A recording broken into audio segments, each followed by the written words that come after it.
Democracy summit जो है वो साउथ कोरिया के अंदर साउथ कोरियन गवर्नमेंट होस्ट कर रही है, जिसमें अमेरिका के secretary of state Antony Blinken भी गए हुए हैं। और पहले तो बात ये है कि कौमें वही आबाद होती हैं जो अपने हक के लिए खड़ी होती हैं। ठीक है।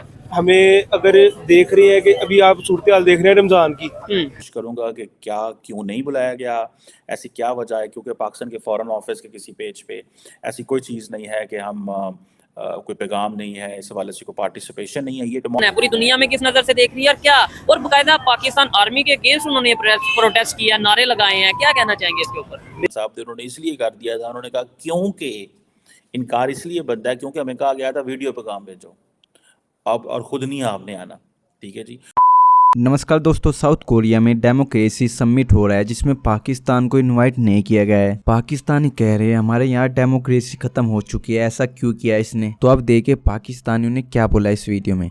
जी तो दोस्तों, इस वक्त एक डेमोक्रेसी समिट जो है वो साउथ कोरिया के अंदर साउथ कोरियन गवर्नमेंट होस्ट कर रही है, जिसमें अमेरिका के secretary of state Antony Blinken भी गए हुए हैं। और मज़े की बात है, ये तीसरी डेमोक्रेसी की समिट है। 2 दफ़ा पाकिस्तान पहले इनकार कर चुका है, चाइना की दोस्ती में कह लें या बाकी भी कुछ फैक्टर्स हो सकते हैं। डॉक्टर जयशंकर ने अपना पैगाम भेजा है उस कॉन्फ्रेंस के अंदर, लेकिन पाकिस्तान को लगता है इस दफ़ा उन्होंने बुलाया ही नहीं है, दे डिडंट इनवाइट पाकिस्तान। और इसको मैं मज़ीद कंफर्म करने की कोशिश करूँगा कि क्या क्यों नहीं बुलाया गया, ऐसी क्या वजह है, क्योंकि पाकिस्तान के फॉरेन ऑफिस के किसी पेज पे ऐसी कोई चीज़ नहीं है कि हम कोई पैगाम नहीं है, इस हवाले से कोई पार्टिसिपेशन नहीं है। ये डेमोक्रेसी समिट जो है, इसमें मैं देख रहा था डॉक्टर जयशंकर अपनी हिस्ट्री, कल्चर, अपने फोर फादर्स और उनको लेकर के बता रहे हैं कि जी डेमोक्रेसी जो है वो हमारे डीएनए के अंदर है और डेमोक्रेसी हमारे अंदर है और हम इसी के जिसे वो कहते हैं ना, गीत गा रहे हैं और इसी को फॉलो करते हैं। और अभी क्योंकि इलेक्शंस भी आ रहे हैं, सो इट्स बिगेस्ट फेस्टिवल, इस तरह की बातें जो हैं वो की जा रही हैं।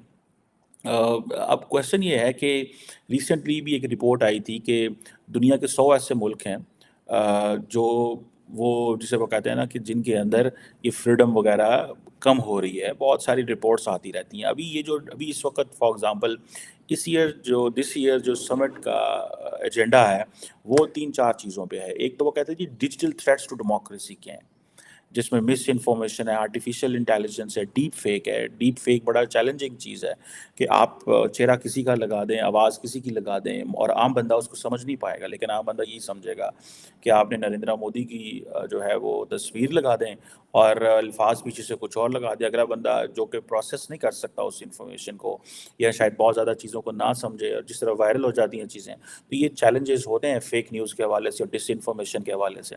और इम्पॉर्टेंट चीज़ ये भी है कि आज पाकिस्तान को आईएमएफ का प्रोग्राम जो है वो ऑलमोस्ट समझे मिल गया है और पाकिस्तान बड़ा खुश है, ऐसी लुटियाँ पा रहे हैं। उसकी वजह यही है कि स्टाफ लेवल बेसिकली एग्रीमेंट जो हुआ वो हो चुका हुआ है और मेरा ख्याल है वो तकरीबन $1.1 बिलियन पाकिस्तान को देने जा रहे हैं। बहरहाल ये जो क्वेश्चन है कि जी भारत जो है उस डेमोक्रेसी समिट के अंदर है लेकिन पाकिस्तान ने जाने से इनकार कर दिया था लास्ट 2 दफ़ा और हमारे वज़ीर आज़म साहब ने इनकार उस वक़्त इमरान खान साहब थे, उन्होंने इसलिए कर दिया था, उन्होंने कहा क्योंकि इनकार इसलिए बनता है क्योंकि हमें कहा गया था वीडियो पैगाम भेजो, अब और खुद नहीं आपने आना। ठीक है जी। अच्छा, बाइडेन साहब ने पिछली दफ़ा भी पूरी दुनिया की लीडरशिप को बुलाया, इमरान खान साहब को भी बुलाया, मोदी साहब को भी बुलाया, सबको बुलाया। तकरीबन 120 मुल्कों की civil society groups, technology companies और पूरे लोगों को बुलाया गया और वहाँ पे ये चीज़ें डिस्कशन हुई। लेकिन जिसे वो कहते हैं ना, हमारे लोग वहाँ पे नहीं गए और कोई रीज़न भी नहीं दी और सुनने में ये आया कि क्योंकि चाइना को इनवाइट नहीं किया गया तो पाकिस्तान भी इससे बाहर रहा। अगर तो ये लॉजिक है तो ये बड़ी भोंडी पाकिस्तान की लॉजिक है। चाइना हमारा बड़ा इंपॉर्टेंट प्लेयर है, बड़ा इंपॉर्टेंट पार्टनर है। वैसे मैं आपको मज़े की बात बताऊं, those who are decision makers उनके ऊपर किस किस्म के प्रेशर होंगे we can not understand. Frankly speaking we are outsiders, बाहर बैठ के हम बात तो कर रहे हैं लेकिन ऑब्वियसली मैं समझता हूँ यही लीडरशिप का काम होता है कि वो प्रेशर को बर्दाश्त करें, वो प्रेशर को बर्दाश्त करें। उनकी ये जॉब है, that's what they are trained for, that's what they are paid for, that's what they have promised to the people of the country that they will protect us, वो हमें प्रोटेक्ट करेंगे। सो अब ये जो चीज़ है जिसे कहते हैं ना कि अमेरिका जो है वो अपनी इस डेमोक्रेसी समिट को होस्ट कर रहा था। पाकिस्तान को चाहिए था इसमें जाता, मेरा ख्याल है इस दफ़ा उन्होंने सोचा कि यार ये लोग जाते तो है नहीं है, ठीक है जी। लेकिन अच्छा, मैंने एक चीज़ और भी नोट की है कि जितने भी पाकिस्तान के रिटायर्ड एम्बेसडर्स हैं, majority, not all of them, वो जब रिटायर्ड हो जाते हैं वो बड़ी टफ लाइन लेते हैं रिगार्डिंग बहुत सारी चीज़ों की। मुझे बस इस चीज़ की कोई इतनी लंबी चौड़ी समझ नहीं आई कि ये क्यों इतने टफ लाइन लेते हैं। क्या इनको कोई पुराना गुस्सा होता है जब ये पावर में होते हैं तो they can't do anything because of compulsions, because of politician कुछ और करना चाहते हैं, इंटरनेशनल लेवल पे चीज़ें कुछ और होती हैं, फॉरेन ऑफिस का इनपुट और होता है, शायद ये वजह है। या दूसरा ये है कि they believe that this is very popular narrative adopt करते हैं। जैसे फॉर एग्जांपल बहुत सारे पाकिस्तान के जो रिटायर्ड डिप्लोमेट्स थे, उन्होंने ये कहा कि ये जो डेमोक्रेसी समिट है that is America's idea to contain China strategy है। कि पहले तो बात ये है कि कौमें वही आबाद होती हैं जो अपने हक के लिए खड़ी होती हैं। ठीक है। हमें अगर देख रहे हैं कि अभी आप सूरत हाल देख रहे हैं रमज़ान की, जो चीज़ 100 रुपये वाली थी वो 300 पे चली गई है। ठीक है। ठीक है, पहले तो आप ये देखें हर बंदा नहीं अफोर्ड कर सकता आजकल के टाइम पे, और जो बिजनेस कर रही हैं वो ज़्यादा से ज़्यादा भी एक हल्के बंदे की भी ना सैलरी 30 से 35 हज़ार अफोर्ड कर सकते हैं। अब 30 से 35 हज़ार के अंदर एक बंदा रमज़ान में क्या करेगा? ईद सर पे है। अब तो ये आलम है कि हम अपने पंजाब की बात करें, मरने के लिए भी आपको 1.5-2 लाख चाहिए, मतलब तो जीने के लिए, तो मरने के लिए भी आप चले जाए, कब्र आपको चाहिए, कफन चाहिए, आपका लाख रुपया तो नहीं लग जाता।